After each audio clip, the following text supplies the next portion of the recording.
Sally called in the backfield. And it looks like Sally was hit hard from the back side right there. And Sally's hurt. On Sally. As they come out to look at him. I think when he was hit, the ball came loose and caused his injuries. It looked like he might have got cramped.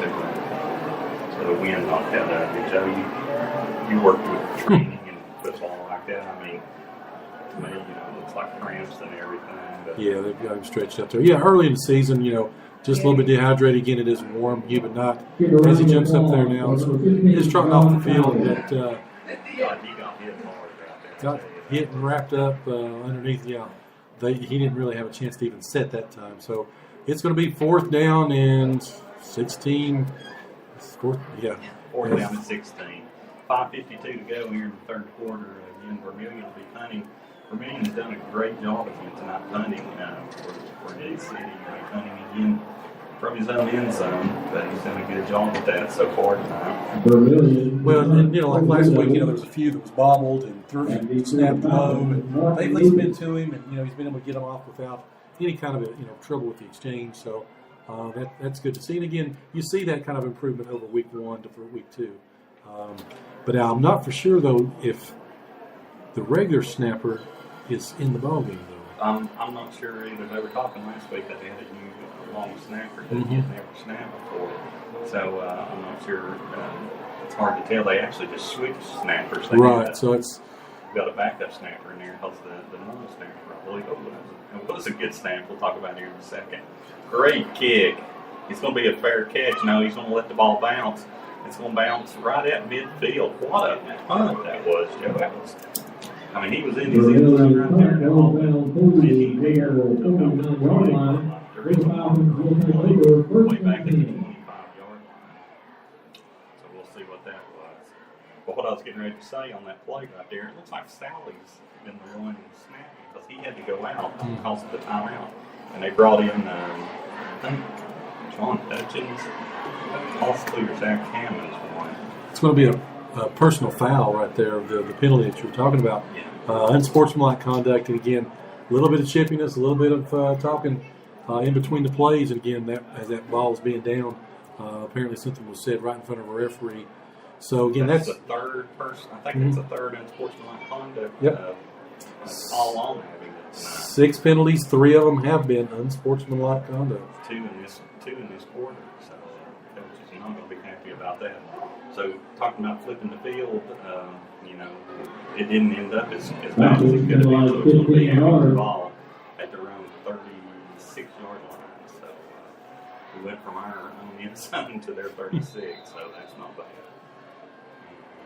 Quarterback under center this time as he hands the ball off, and he's going to be tackled. And he's our running back, our player right there. Grabbed the hold of the jersey, would not let go. And then from the far side right here, we have a penalty mark. Flag on the play. That's going to be a sideline. Get back, coach. Get back, coach is going. I think that was. I think the coach was halfway out there yelling at something that they grabbed the hold of something else. But we're going to have about a 4-yard gain right there again. That run up the middle right there was stopped by the middle of Gate City's line right there, and it could have been a lot more because he had a good head of steam right there. That was number 22 Canada, and that play doesn't look like it's going to go anywhere. It looks like we got another ramp right there. It looks like Sally again. Sally going for a tackle out of bounds right there. It's cramped up again on that same leg. They lost a couple of yards on that. Yep. Sally did a good job at playing it outside linebacker. He came up and he forced everything wide, make him sort of go over the hump, as they say, and forced him out of bounds. But now, of course, he's out of the game as, again, Abingdon faced another 3rd down. Yeah, Booth this time in the shotgun formation. He's been under center a few times this time. We've got one to the right, 3 wide receivers to the left. This is something a long time. It's been that slant pattern across the middle, and that looks like what it's going to be. But no, he's not open. He throws the ball over the head of the wide receiver, great defense right there, but number 59, pass was intended right there to number 10, but on the defense again was Dalton Kaiser. Dalton's been playing good defense. Well, and it's a huge stop for Gate City. They've got some field position. They stopped Abingdon. This is their time. They need to take advantage of this, get a good punt return here. Of course, as we talked about, we think they maybe have the edge in the special teams. Get that, again, Levi Roten is back deep. If we can get down and force the issue, it's still anybody's ball game. Now they've not been punting about 30 yards, and we're about 45 yards back, so we'll see what kind of return we're going to get. He gets a hold of this one, and it's going to take an Abingdon bounce right here just at the wrong time. He gets a hold of one. He gets the ball down to about the 24-yard line. Definitely their best kick at the line. So it was kudos there to the kicker since we've been giving him a hard time. That's Graham Griffith, number 42 right there. He got a hold of that one. And it is Close to 40 yards. Yes, indeed. 24-13. Abingdon leads.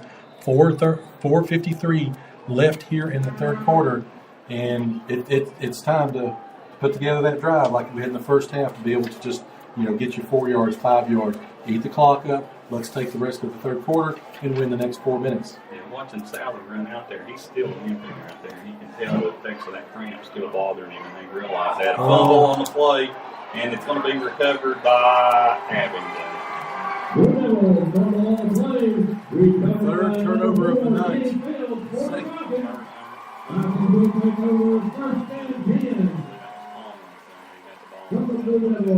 28-yard line. Carrying the ball loose, Joe, where they're not And touching then the ball. turnover number 3. They're just swatting at the ball, knocking it out of our hands.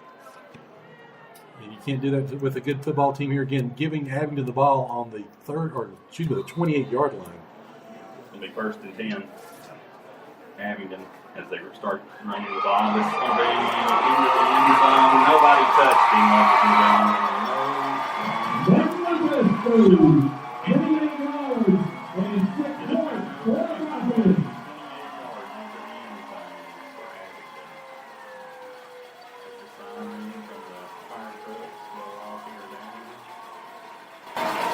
The Falcons are very opportune to execute on as that one right there, another turnover. Game moves along. He wasn't even touched. Sean Penn does fast, but there was a gaping hole right there that the little 5'9", 175 running back can go through. The kick for the extra point And the kick is good. good. The score on high school Falcons 31 into the middle 16.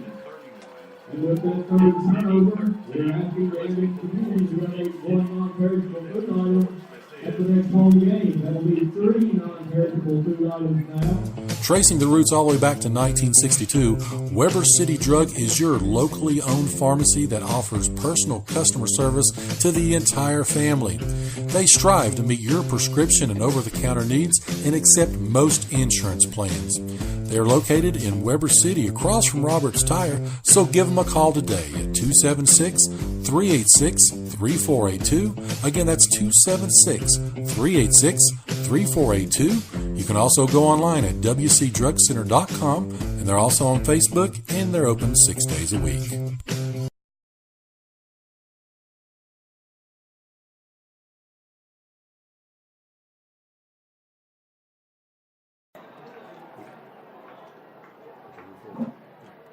Kick goes out of bounds. Flag on the Just play. came back from a timeout, and as we're coming back, it was a quick kickoff right there. The kickoff goes out of bounds. Will be Gate City ball after the penalty for illegal procedure, kicking the kickoff going out of bounds. So it will be first and 10, Gate City. Joe, like I said, it's kind of turned around. We'll be kicking out of bounds. We get like we're just getting ready to turn the corner and get back into this game. Their own 35-yard line. Right before halftime, and you turn around and you look, and you're wondering, how did it become 31-13? Turnover. Had a 13-3 lead, and now we're down 31-13. So they've scored 4 unanswered touchdowns, 3 of them off of our turnovers. And won a fumble recovery in the end zone. And it looks like Sally is still in the ball game at quarterback.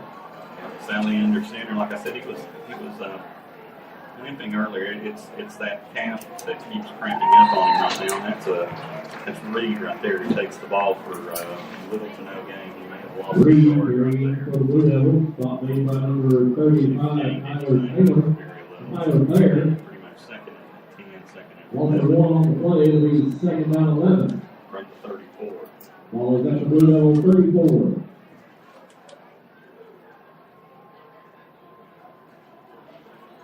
We had 3 turnovers tonight. 3 fumbles. Abingdon had 2, and of course, like I said, we converted on both of those. So,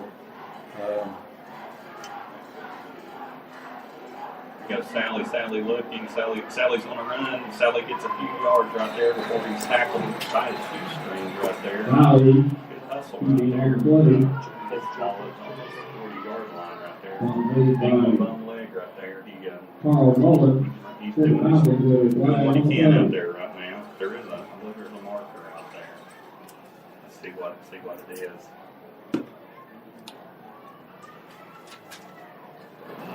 quickly, Virginia High still up on John Battle. That is a ball game going on down in Bristol. It's 14-7. That's the end of the third quarter. Marion 43-6 now over Northwood. Wow. 15 yards from the start of the foul for illegal block.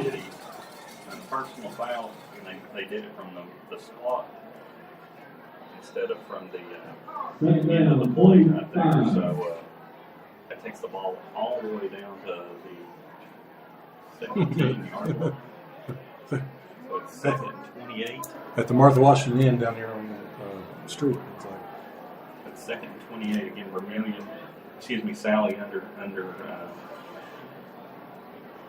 center right there. He hands the ball off straight up the middle right there for little to no gain. We're not going to be able to come back into this game running the ball up the middle. But Reed doing his best. Quickly, Union now back up on Richlands in the back and forth game, 28-21 in the fourth quarter. You can tell we're getting a little tired, Joe. Hands on the hips right there. Most of the players, Well, there's a few starting to cramp up and it's going to wear you down. physically, but also the emotional part of it. I mean, those 3 turnovers have really doomed the Blue Devils tonight. 13 to 10 to 31 to 13 in a matter of nothing. And this pass is going to be overthrown by intercepted by Abingdon.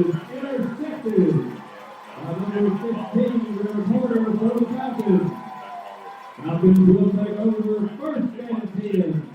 Total number 45 on line. Turnover number 4. Back.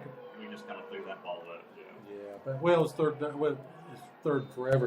Virginia High, John Battle, that ball game we talked about. 4:21 left in the fourth quarter. It is a 14-13 game. That may show up as an interception, but you can consider it a long time if you want to look at it. But not an optimistic way. Quarterback on the keeper there. He slows down as he sees the middle of the Gate City line coming at him right there. Again on the stop right there was Reed. And Kaiser on the stop again for 3. Second down 7. Quarterback back in the shotgun. Looking hands the ball off inside. This is going to be the quick running back. One with 43 yards. With a 6-point quarterback. Canada again killing us with that shot right up to the fourth slot between the tackle and the guard. They get that open walk right there, and we had no. Graham Griffin does not be for point. Jason Booth will Got hold. a fingertip on him right there, but pretty much he went untouched again. So their speed is starting to catch up to us right here. So another long run for a touchdown for Abingdon. Kick up again, and the kick this time And the kick is good. The score, is 38. Well, the end of the second quarter and the third quarter has just been a nightmare for the Blue Devils. 3 turnovers in the second half. 1 a fumble recovery.